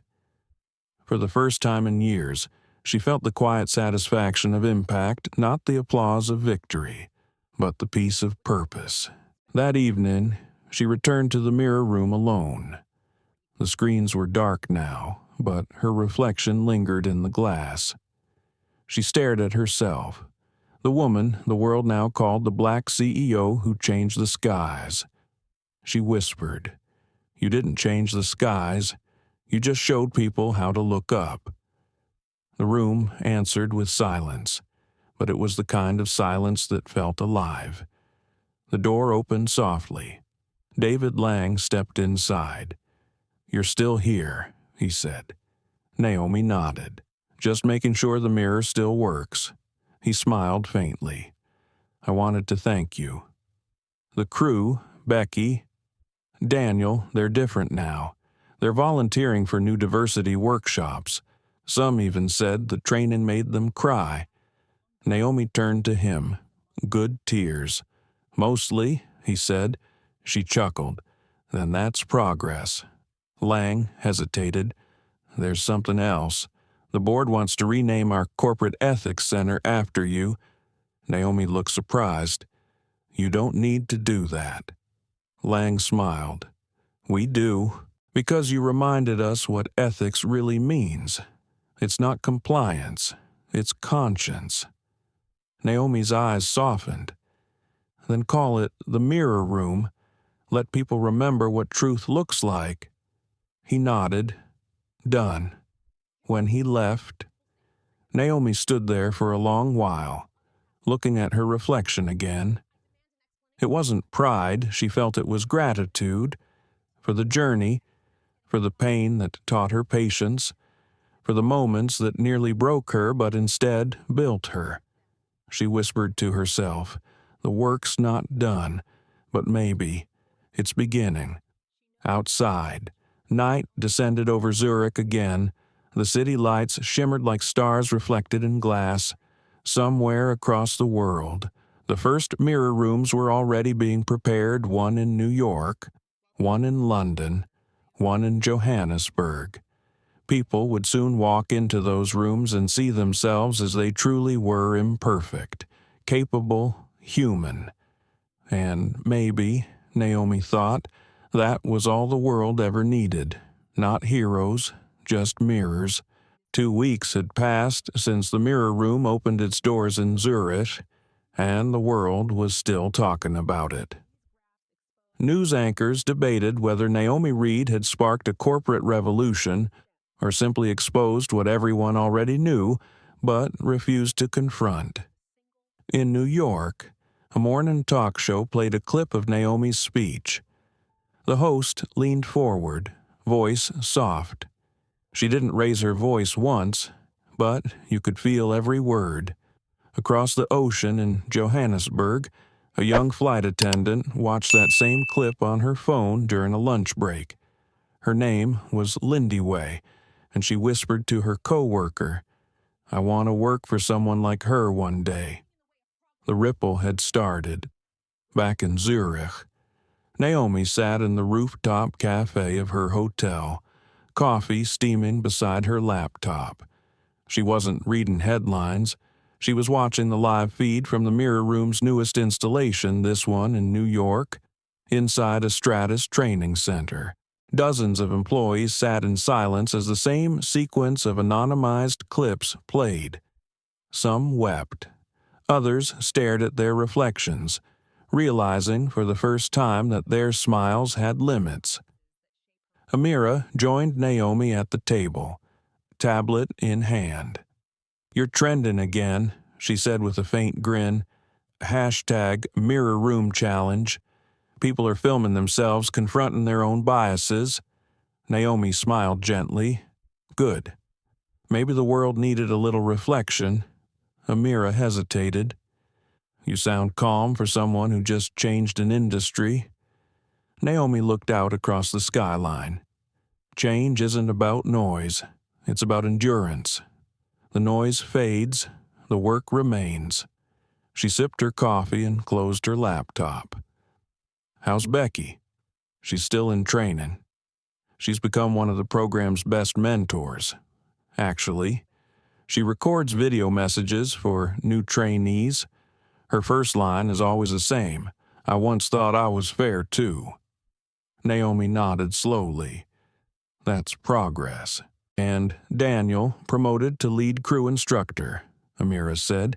"He built a module called Courage to Speak. It's powerful." Naomi smiled, her eyes soft with quiet pride. "Good." He found his voice. Later that afternoon, Naomi visited the Zurich airport. The newly redesigned Stratus Air Lounge featured large displays showing phrases like, "Respect is a destination," and "Every passenger deserves a safe sky." A group of passengers recognized her as she walked through. A woman stood and approached. "Excuse me," she said shyly. "Are you Ms.?" Naomi smiled. "Yes, I am." The woman nodded. "My son saw your video at school. He's biracial. He said it was the first time he felt seen." Naomi's voice softened. "Thank you. Tell him he doesn't need to be seen by everyone to know his worth." The woman smiled through tears. "He'll love that." After she left, Naomi turned to see a small boy waving at her from a nearby seat. He was wearing a toy pilot's cap. She waved back, her heart lifting for the first time in days. That evening, Stratus Air hosted a private dinner for key partners. The mood was celebratory but respectful. David Lang raised his glass. "To Naomi Reed," he said, "for showing us that leadership isn't about control, it's about courage." Applause filled the room. Naomi stood, a modest smile on her face. "Thank you," she said. "But the real courage belongs to the people who decided to see, the ones who looked in the mirror and didn't turn away." After the dinner, Naomi walked along the river outside the hotel. The city lights shimmered on the water. Her phone buzzed with a message from Amira. "CNN wants an interview. They're calling you the conscience of corporate America." Naomi typed back, "No interviews, not yet. Let the work speak." She stood there for a long time, watching planes trace silver lines across the night sky. It made her think of her mother again, the woman who used to tell her, "Every flight starts with faith. Faith in metal. Faith in people. faith in the idea that once you take off, you'll find your way back down. The next morning, she took an early flight to Washington, D.C. The Respect Initiative had caught the attention of the Federal Aviation Board. They wanted to explore a national rollout. In the boardroom, surrounded by officials and consultants, Naomi listened quietly before speaking. We don't need more policies. We need practices. Policies live on paper. Practices live in people. An older official leaned forward. And you think technology can teach empathy? Naomi's voice was calm. Technology can't teach empathy, but it can remind us when we forget. By the end of the meeting, the board approved pilot programs for 6 major airlines. When she left the building, reporters waited again. One shouted, "Ms. Reed, how does it feel to be a hero?" Naomi smiled. "I'm not a hero. I'm a mirror." That quote went viral within hours. Back in New York, Amira forwarded her a compilation video that had begun trending online. It showed flight attendants from around the world, India, Brazil, Canada, South Africa, recording short clips saying the same phrase, "I'm not a hero. I'm a mirror." Naomi watched in silence, her eyes glistening. The final clip was from Becky. Her voice trembled, but her smile was genuine. "I used to think mirrors showed flaws. Now I know they show chances," Naomi whispered to herself. "Yes, they do." That night, she returned to her apartment in Manhattan. It was quiet. She set down her suitcase, took off her shoes, and stood by the window overlooking the city. Her reflection in the glass merged with the skyline behind it, a woman and a world intertwined. For the first time, she felt the weight of what had happened, the exhaustion, the responsibility, the loneliness that sometimes came with leadership. She thought of all the stories people had shared since Flight 917, stories of small humiliations, invisible barriers, quiet pain. She whispered, "We've all been passengers on someone else's bias." Then she smiled softly. "Maybe now, we can all learn to fly." Her phone vibrated. A new message from Daniel. "I wanted to say thank you again. I just finished my first training class. We played your speech. Everyone stood at the end." Naomi replied, "Keep teaching. The sky's big enough for everyone." She placed the phone down and looked out again at the city lights. Somewhere above the clouds, a plane crossed silently through the dark, its trail faint but visible. Change, she thought, is like that. Quiet, steady, always moving forward. And in that thought, she found peace. The headlines changed overnight. What had begun as praise was now turning sharp. Corporate savior or manipulator, one headline read. Another said, "Did Naomi Reed engineer a PR coup?" The storm had arrived. Naomi sat in her Manhattan apartment, sunlight flickering across the hardwood floor, unread emails stacking like bricks in her inbox. Her name was everywhere. Podcasts dissected her motives. Opinion columns called her both hero and opportunist. She scrolled through the noise, her face unreadable. Finally, she shut the laptop.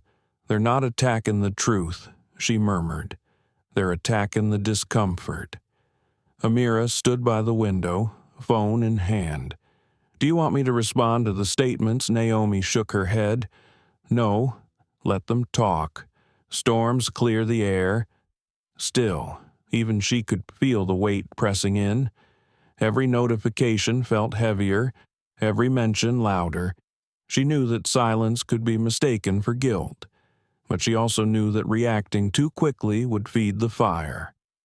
That night, she took a walk through Central Park. The city's rhythm felt different fast, anxious, like it too, was holding its breath. A young man on a park bench looked up from his phone as she passed. "Hey," he called, hesitating. "You're Naomi Reed." "Right." She turned. "Yes." He smiled nervously. "Just wanted to say, my mom's a flight attendant. She told me what you did. She said it gave her hope." Naomi smiled back. "Tell her she gave it to me first." He grinned, then looked back at his screen. For a moment, the noise faded, but by morning, the storm grew louder. Social media filled with arguments.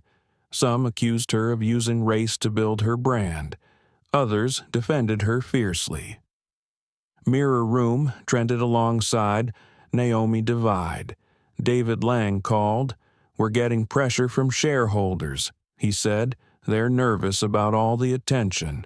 Some want us to distance the company from you publicly." Naomi's voice stayed calm. "And what do you want?"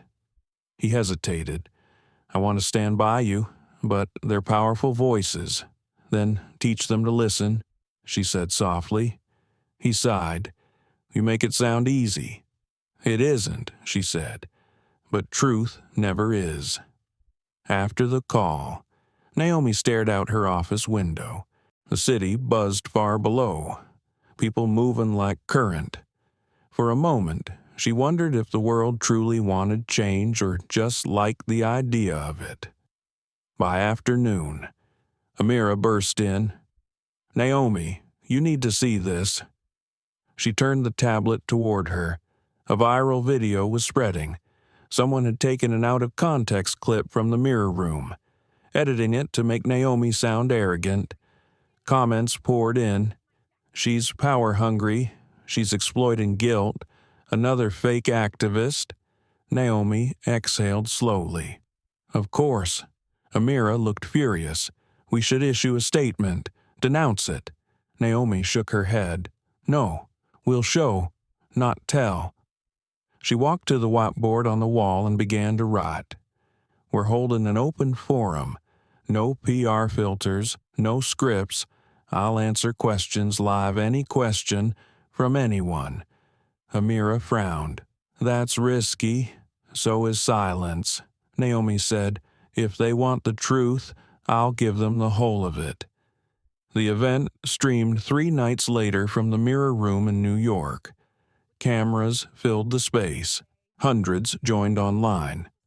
The lights were soft, the air electric. Naomi stepped onto the small stage, hands steady. "You've heard a lot about me," she began. "Now, hear from me." The first question came from a journalist. "Ms. Reed, some people say you use this incident to elevate yourself. What do you say to them?" Naomi met the camera's gaze. "I say I didn't elevate myself. I revealed what was already beneath us. The truth doesn't lift anyone, it levels us all." The audience murmured. Another question. "Do you think forgiveness has a place in accountability?" "Yes," she said. "Forgiveness is the bridge that keeps accountability from becoming cruelty." Then, from the back, a familiar voice spoke. Becky Miller stepped forward, microphone trembling in her hand. "Naomi," she said, "I was the flight attendant on that flight. I made mistakes. You could have ruined me. Instead, you taught me. People need to know that." The room went silent. Cameras zoomed in. Naomi smiled softly. "Becky, you taught me too." Becky nodded, tears in her eyes. "The world's calling this a scandal. But for me, it was a rescue." The crowd erupted in applause. Even the journalists lowered their cameras for a moment, realizing they were witnessing something more human than headline. After the forum, the online tide shifted. The viral clip faded beneath a flood of support. Hashtags turned hopeful again. Where the Mirror began trending. Back in her apartment later that night, Naomi sat with a cup of tea, the city glowing outside. Amira joined her on the couch. exhausted but smiling. "You turned the storm around," she said. Naomi looked thoughtful. "No, the storm just ran its course. You can't fight wind with anger. You let it pass, then plant again." Amira leaned back. "You ever get tired of being right?" Naomi laughed quietly. "Every day." They sat in companionable silence for a while. Then Naomi spoke again, voice softer. "Do you know why I never wanted to respond to the attacks?" "Why? Because reaction gives chaos power. Reflection gives it purpose." The next morning, news outlets called the event the calm after the storm. The same networks that questioned her motives now praised her honesty. Opinion pieces shifted tone from accusation to admiration, but Naomi didn't celebrate. She went back to work. The Respect Initiative was expanding faster than she expected. Airlines across Asia and Europe requested partnerships. University ethics programs asked for collaboration. When Daniel Ross called that afternoon, his voice carried a quiet excitement. "Naomi, they approved the curriculum. We start training new recruits next month." She smiled. "Good. Keep the focus on empathy, not image. Always," he said. After the call, Naomi looked around her office. On the wall hung a single-frame photograph her mother standing on a porch, smiling at the sky. Beneath it, a quote she'd written years ago. "Kindness is the quiet revolution," she whispered. "You were right, Mama." As evening came, Naomi took another walk. The storm had passed, but puddles still shimmered on the sidewalks, reflecting the glow of the streetlights. Each reflection looked like a small world of its own, still imperfect, but bright. She thought about how easily stories twist, how quickly truth bends in the wind, and how strength sometimes looks like stillness. When she reached the corner cafe, an elderly man held the door open for her. "You're Naomi Reed, aren't you?" he asked. She nodded. He smiled. "Thank you for reminding us that civility isn't weakness." Naomi smiled back. It never was. She ordered a coffee, found a quiet table, and opened her notebook. On the first page she wrote, "Every storm begins with a whisper and ends with a choice." Then she smiled, took a sip, and began outlining her next project, one that had nothing to do with airlines and everything to do with humanity. Because even in calm skies, the work of healing never truly ends. Atlanta smelled like rain and memory. When Naomi Reed stepped out of the car at Hartsfield-Jackson Airport, the air carried that familiar heaviness she had known as a child, the scent of magnolia trees after a storm, the whisper of thunder somewhere beyond the skyline. It had been years since she came home without a camera crew, without a meeting waiting, without a speech rehearsed in her head. This time, she had come for something quieter. Inside the terminal, her steps slowed. Every sound, the soft roll of luggage wheels, the hum of conversation felt like a heartbeat she once knew. She watched the people rushing past, families greeting one another, pilots heading to gates, janitors polishing the floors that had carried a million departures. She smiled softly. Every takeoff starts here, she thought.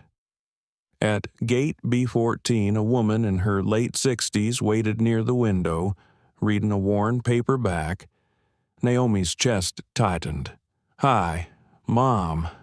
Lillian Reed looked up, startled for a second, then broke into the kind of smile that could still undo Naomi's composure. "Baby girl." They hugged for a long time, the kind of hug that melted years of distance. Lillian stepped back, studying her daughter. "You look tired." Naomi laughed. "You always say that." "Well, You always are, her mother said. Saving the world looks heavy. Naomi smiled. Maybe I'm learning to carry it lighter. They walked through the terminal together. Naomi carried her mother's bag even though Lillian insisted she could manage. The familiar rhythm of their banter felt like music. Over coffee in a small airport cafe, Lillian leaned forward. I saw you on TV. Lord, they can't stop talking about you. Naomi groaned playfully. You watch too much news. I just wanted to see what all the fuss was about. They call you a hero. I'm not a hero. Mom, Lillian's eyes softened. Then what are you? Naomi looked out the window where planes rose into the gray sky. Just someone who decided to stay seated when it was easier to stand up and walk away. Her mother nodded slowly. That sounds like your daddy. They sat in silence for a moment. Naomi thought of her father, a mechanic who spent decades fixing the machines that carried other people's dreams. He used to say, engines are like people. Naomi, you treat them gentle. They'll take you far. She swallowed the lump in her throat. I think about him every time I fly. Lillian reached across the table, squeezing her hand. He'd be proud. Baby, you did more than fly. You made room for others. That night, they drove back to the small house Naomi grew up in, a modest place on the south side. Paint faded, porch light flickering. The same swing creaked in the front yard. Inside, everything smelled like thyme cinnamon, paper, and the faint scent of engine oil that never quite left her father's tools. In her old room, the posters still hung women scientists, early tech pioneers, a faded photo of Mae Jemison taped beside her desk. She smiled. Some dreams never age. Lillian called from the kitchen. Dinner's getting cold. They ate collard greens, cornbread, and chicken the way they used to on Sundays. Between bites, her mother said, You remember Mrs. Parker from down the street. Her grandson works for the airlines now. Said your program changed his training. Naomi looked up. Really? Said they play your video first day of class. Makes people cry. Naomi chuckled softly. That wasn't the goal. Her mother smiled. Maybe not. But sometimes tears clean out the noise. After dinner, Naomi stepped out onto the porch. The rain had stopped, but drops still clung to the railing. Fireflies blinked over the yard. She sat on the old swing, feeling the wooden seat beneath her palms. Her phone buzzed. It was a message from Amira. Phase 2 of the Respect Initiative goes live tomorrow. You ready? Naomi typed back. Always. Then she slipped the phone into her pocket and closed her eyes, listening to the chorus of crickets. The next morning, Naomi visited her old high school. The principal had invited her to speak to the students. The gymnasium was packed. Rows of bright faces looked up, phones ready to record. When she took the microphone, her voice was warm but steady. I grew up just a few miles from here, she said.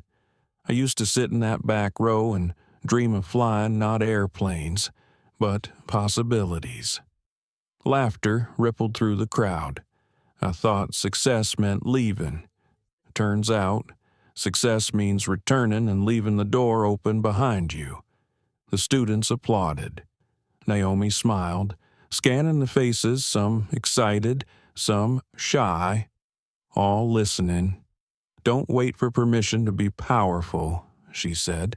Kindness and courage don't need a title. They just need a start. After the talk, a girl about 16 approached her shyly. Ms. Reed, she whispered. Sometimes people make fun of me for wanting to be an engineer. They say it's too hard. Naomi knelt slightly to meet her eyes. Let them laugh. Then build something so brilliant they'll wish they'd listened." The girl grinned, eyes shining. Naomi placed a small silver pin in her hand, a wing-shaped brooch she always carried. "Keep this," she said. "It's a reminder that flight begins with belief." When Naomi walked back to the car, she saw her mother waiting, pride glowing in her eyes.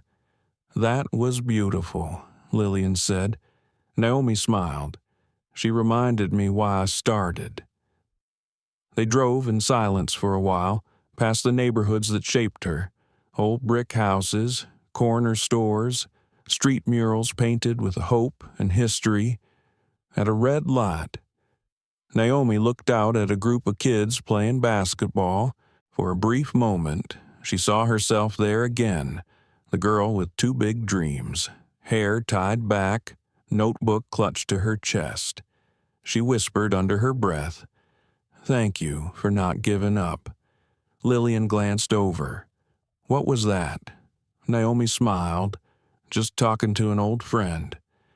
That evening, her flight back to New York waited. At the gate, her mother hugged her tight. "You sure you can handle all that attention again?" Naomi laughed. "I've handled worse turbulence. Call me when you land. I will. On the plane." Naomi took her seat in first class. She noticed the flight attendant approach with a kind smile. "Welcome aboard, Ms. Reed. Can I offer you a meal before takeoff?" Naomi met her eyes. The kindness felt genuine.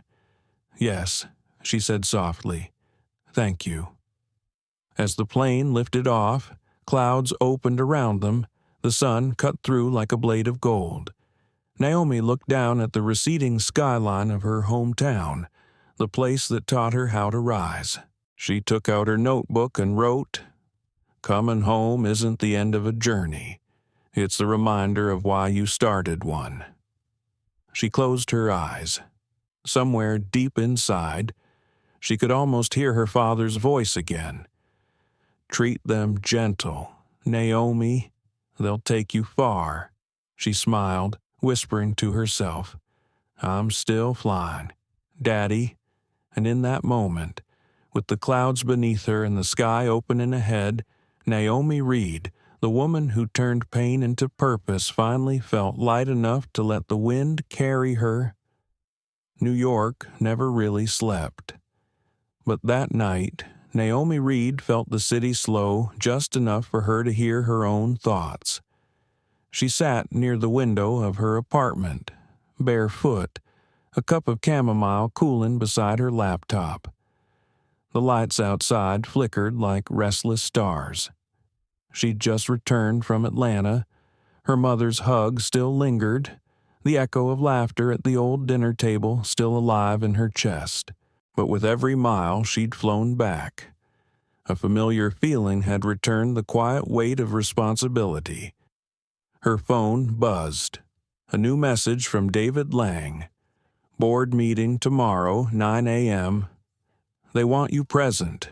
Naomi read it twice. She knew what it meant. The world was still applauding. But behind boardroom doors, applause often turned into calculation. She leaned back, staring at the ceiling. Her reflection shimmered faintly in the window.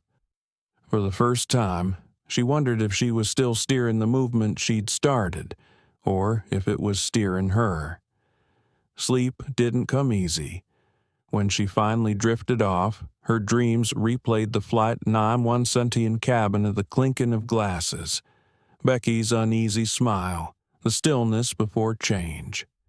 She woke before dawn, heart beating fast. At sunrise, she walked to the Hudson River. Mist curled above the water like breath. She thought about all the people she'd met since that day, the flight attendants who cried in the mirror room, the students who wrote letters, the strangers who said her courage made them brave. She whispered, was it courage or just exhaustion with silence? By 8:45, she was at Stratus Air headquarters. Cameras lined the lobby. journalists hoping for a quote. She ignored them, stepping into the elevator. The mirrored walls reflected her image from every side, a woman composed, poised, unreadable. Inside the boardroom, executives murmured. David Lang stood near the head of the table, tension in his posture. "Naomi," he said as she entered. "Thank you for coming." "Of course," she replied evenly. A gray-haired board member cleared his throat. "Ms. Reed, let's be direct. The Respect Initiative has inspired global attention, but it's also drawn criticism. Some investors claim it's shifting our brand identity from aviation to activism." Naomi folded her hands. "Your brand identity was always built on who you choose to serve. I just made that choice visible." The man frowned. "We're not questioning your intentions, Ms. Reed, only the optics." Naomi's voice stayed calm. "Optics change. Values don't." Another member spoke up. A woman this time. "We're receiving requests from universities and corporations wanting to license the mirror room framework. We need to know whether this remains under Stratus ownership or yours." David glanced at her, uneasy. "They're asking who holds the moral copyright." Naomi took a breath. "The mirror room belongs to everyone willing to face themselves. Keep the trademark if you must. Just don't lock the door on reflection." The room went quiet. Even the hum of the projector seemed to pause. Finally, David spoke. "I think we can agree that the program's power lies in transparency. Let's not turn transparency into property." Naomi met his eyes and nodded. For the first time that morning, she felt gratitude. The meeting dragged on for 2 more hours. Numbers, forecasts, PR strategies, but Naomi's mind wandered. She saw her father again in her memory, hands greasy with engine oil, smiling as he said, "If the machine starts rattling, don't panic.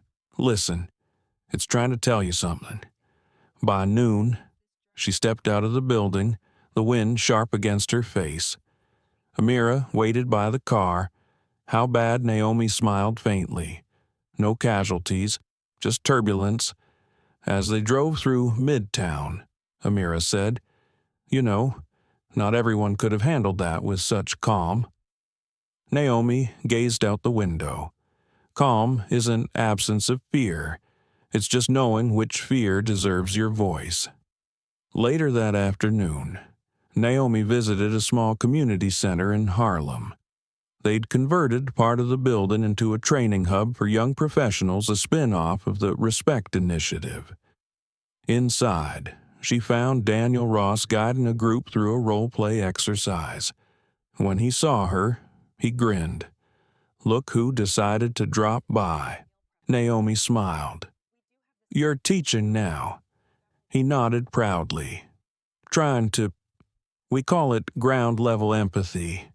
Before people reach the skies, they need to understand the ground they're standing on." She laughed softly. "That's beautiful." As she watched him speak to the trainees, she felt a swell of quiet pride. Daniel had been the nervous young attendant on 9-1-17. Now he spoke with confidence, compassion, purpose. When the session ended, Daniel walked her out. "You think we're making a difference?" Naomi looked up at the evening sky turning orange, one ripple at a time. He smiled. "Then keep throwing stones." That night, back in her apartment, Naomi stood before her mirror again, the same one that had reflected countless mornings before speeches, before interviews, before storms. But now she saw something different. Not the CEO, not the symbol, just a woman flawed, still learning, still healing. She whispered, "What now?" The mirror, of course, stayed silent. Her phone rang. It was her mother. "Baby, you sound tired," Lillian said. Naomi chuckled. You always know. I saw your interview replay. You looked calm. Was I? Her mother laughed softly. Calm looks good on you, but don't forget to rest. I will, Naomi promised. Before hanging up, Lillian added, remember, you don't have to fix the whole sky. Just keep your corner clear. Naomi smiled through tears. I'll try.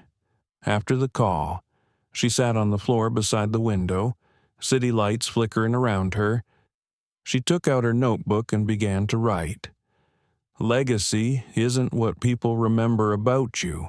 It's what they remember about themselves when they think of you. She underlined it twice. Outside, sirens wailed faintly. Somewhere in the distance, a plane ascended into the night. Its sound was both thunder and lullaby. Naomi closed her eyes and listened, feeling every vibration in her chest. Tomorrow, there would be more meetings, more questions, more work.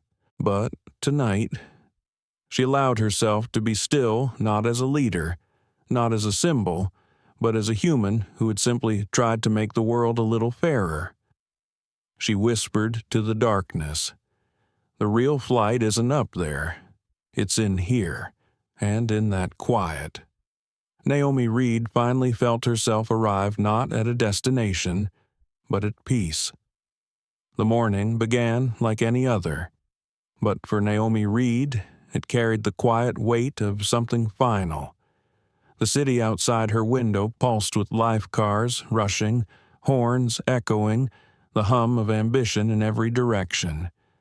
Yet, inside her apartment, there was stillness. Her packed suitcase sat by the door.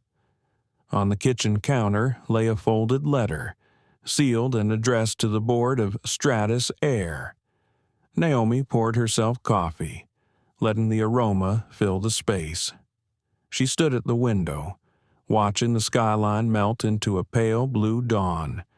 Somewhere out there, planes were tracing silver lines through the clouds, and she smiled, because, in a way, every one of those flights was part of her story now.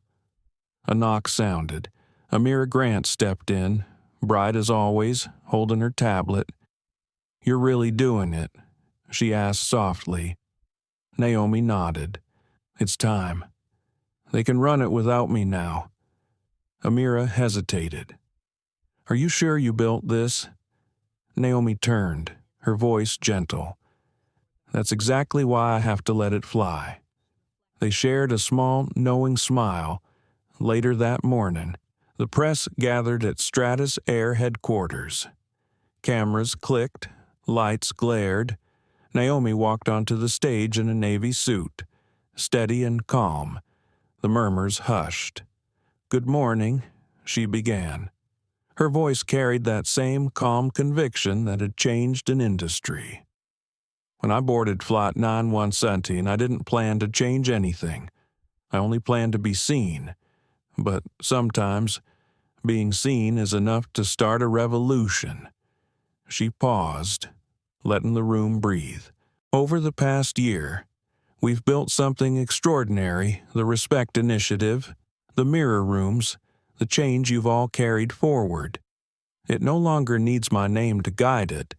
It just needs your courage to keep it alive." The crowd listened, spellbound. So today, I'm stepping away not in retreat, but in trust, because leadership isn't about holding power. It's about passing it to the hands ready to build further. Cameras flashed. The applause rose like thunder.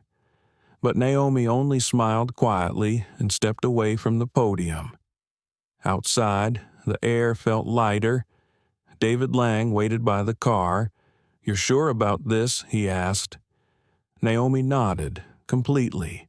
He extended his hand. "Then thank you for everything." She shook it firmly. "Take care of the skies. David." He smiled. "I will." That afternoon, Naomi walked alone through the streets of Lower Manhattan. She wore no sunglasses, no disguise. People recognized her but didn't approach. They simply smiled. nodding respectfully, as if understanding she wasn't a celebrity, just someone who had earned a strange kind of peace. By sunset, she stood on the Brooklyn Bridge, wind tugging gently at her hair. The water below shimmered gold. She thought of her father again, the man who taught her to listen to engines, to people, to silence. She whispered, "I listened. Daddy, I really did." Her phone buzzed, a message from Becky Miller. "I just finished my first flight as senior trainer. Guess what? A passenger complained about the meal. I listened, I apologized, I made it right. Not because I had to, but because I wanted to. You taught me that." Naomi smiled, tears stinging her eyes. She typed back, "That's how you fly." She tucked the phone away and leaned on the railing, watching the sun dip beneath the horizon. The city lights began to bloom, each one a reminder that darkness was never the end. It was just where light learned to speak louder. Later that week, she flew to Geneva for one last event, a global ethics conference. She hadn't planned to attend, but the organizers insisted. Just one keynote. They said, "Tell us what the sky taught you."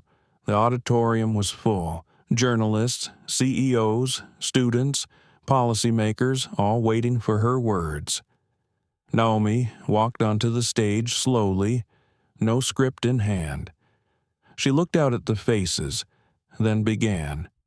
"When I was little, my father told me that airplanes are only beautiful because they defy gravity. He said that lift is born from resistance, that the push of the air is what holds the wings up. I used to think he meant engineering. Now I know he meant life." The audience leaned in. "We live in a world full of resistance, bias, fear, ego, but every time someone chooses empathy over pride, they create lift. Every time we listen, we rise." Her voice softened. The mirror room wasn't about judgment, it was about honesty. And honesty, real honesty, is the rarest form of love. Silence filled the hall, the kind of silence that doesn't demand more words. She smiled faintly. "So, keep flying, not away from your mistakes, but through them." When she stepped off stage, people stood. The applause was long and deep, not just for what she'd done, but for what she'd reminded them was possible. Outside. Naomi declined the black car waiting for her. Instead, she walked. The night air in Geneva was crisp, full of quiet music from the street cafes. She stopped by the lake, watching ripples spread from a falling leaf. Her phone rang again. "Amira." "You were incredible," Amira said. Naomi laughed softly. "You say that every time. This time I mean it more." They talked for a while about small things plans, books, coffee. Then, before hanging up, Amira said, "You know, Naomi, the world doesn't get many stories like yours. I'm glad you told it." Naomi's smile was warm. "The world doesn't need stories like mine. It just needs people who believe in theirs." When the call ended, Naomi stood by the lake until the lights on the water blurred into silver. She thought of all the people who had been part of this flight, the crew, the passengers, her mother, her team, and she realized something simple and profound. The sky remembers. It remembers every choice made with integrity, every apology whispered, every moment someone decided to see another person clearly. The sky doesn't care about headlines. It remembers heartbeats. She whispered, "That's enough." The next morning, Naomi boarded a small commercial flight home. She sat by the window, hands folded, no entourage, no attention. When the plane lifted off, she looked down at the clouds below, calm and endless. The flight attendant stopped beside her. "Ms. Reed, We're honored to have you with us today. Can I get you anything?" Naomi smiled gently. "Just water. Thank you." As the attendant walked away, Naomi reached into her bag and pulled out her notebook. She flipped to the last page and wrote one sentence. "Sometimes, the greatest flight isn't upward, it's inward." She closed it, tucked it away, and leaned her head against the window. Outside, sunlight spilled across the wings, and somewhere in that vast quiet between earth and sky, Naomi Reed finally felt what she had been chasing all along. Freedom. The story, Black CEO denied first-class meal. Then fires entire flight crew after landing is not just about a denied meal. It is about how people choose to respond to injustice. Naomi Reed does not scream, does not retaliate with anger. She chooses rational silence, chooses to hold a mirror up to the system. It is that choice that turns a small act into a great awakening. Dignity does not require noise. True power lies in how we hold ourselves when others have lost theirs. In life, who among us has not been overlooked, misunderstood, or had to swallow injustice? But instead of reacting hastily, we can choose to act with strategic kindness, wisdom, and courage. Naomi teaches us, when you stand up, stand for values, not ego.